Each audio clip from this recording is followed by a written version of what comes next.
حضرت ذکریا علیہ السلام خلائق عالم کے بڑے برگزیدہ نبی تھے۔ یہ بھی دیگر انبیاء کی طرح منصوص معصوم عالم علم لدنی اور افضل کائنات تھے۔ یہ بے پناہ صفات حسنہ سے متصف تھے۔ ان کی عبادت گزاری اور تقدس پر تمام مورخین کا اتفاق ہے۔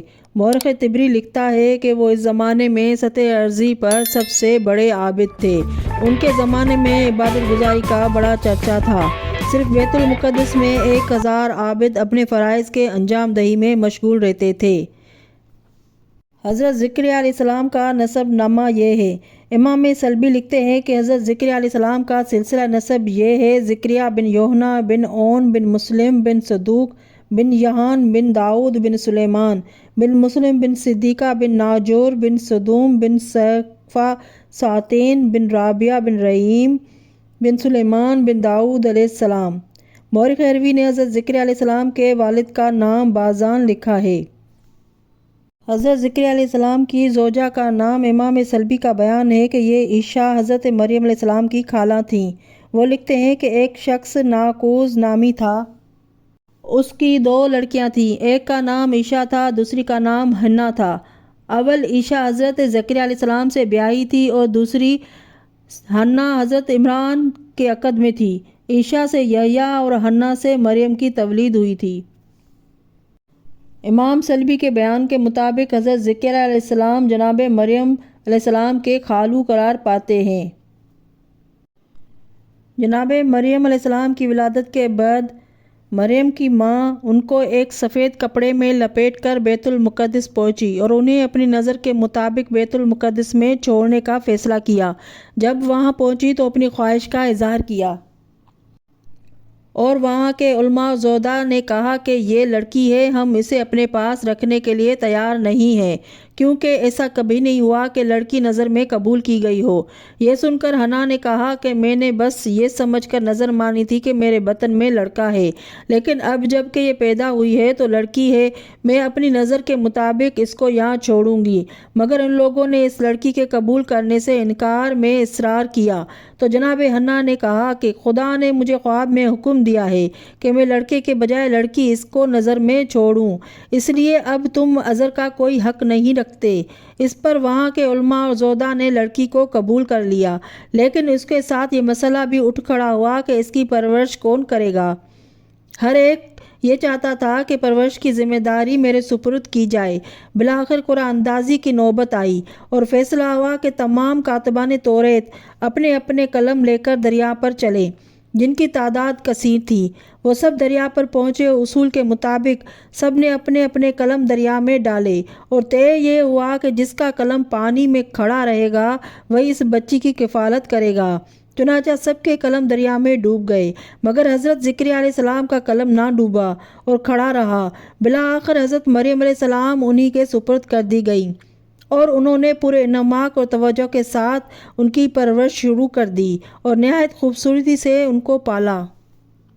حضرت ذکریا علیہ السلام چونکہ حضرت مریم علیہ السلام کی انتہائی انہماک کے ساتھ نگرانی کر رہے تھے اور ایسا انتظام کر رکھا تھا کہ ان کے سوا کوئی بھی حضرت مریم علیہ السلام سے مل نہ سکتا تھا، اسی دوران میں حکم خدا سے حضرت مریم علیہ السلام کسی مرد سے بغیر ملے حاملہ ہو گئی، جس کا ذکر قرآن مجید میں موجود ہے۔ حضرت عیسیٰ علیہ السلام کے حالات میں بتاؤں گی۔ حضرت مریم علیہ السلام حاملہ ہونے سے حضرت ذکریا علیہ السلام سخت پریشان ہوئے اور سوچنے لگے کہ ساری دنیا مجھ کو متہم اور بدنام کرے گی، کیونکہ ان کے پاس میرے سوا کوئی جا نہیں سکتا۔ اسی حالت اضطراب میں وہ اپنی بیوی کے پاس گیا اور کہنے لگا کہ اب کیا بنے گا، ہم دشمنوں کی زبان کیوں کر تھامیں گے اور ہم کیا جواب دیں گے جب ہم پر الزام لگایا جائے گا۔ یہ سن کر ان کی بیوی نے کہا، گھبراؤ نہیں، خدا ہر اس امر سے بچائے گا جو تمہارے لیے مضر ہوگا۔ وہ عالم الغیب ہے اور اسی کے حکم سے سب کچھ ہوا ہے۔ ویسے تو مریم کو میرے پاس بھیجو، میں ان سے بات کرتی ہوں، دیکھوں وہ کیا کہتی ہے اور بتاتی کیا ہے۔ حضرت ذکریا علیہ السلام نے مریم کو ان کے پاس بھیج دیا۔ وہ جب آئیں تو حضرت ذکریا علیہ السلام کی بیوی اپنی جگہ پر بیٹھی رہیں۔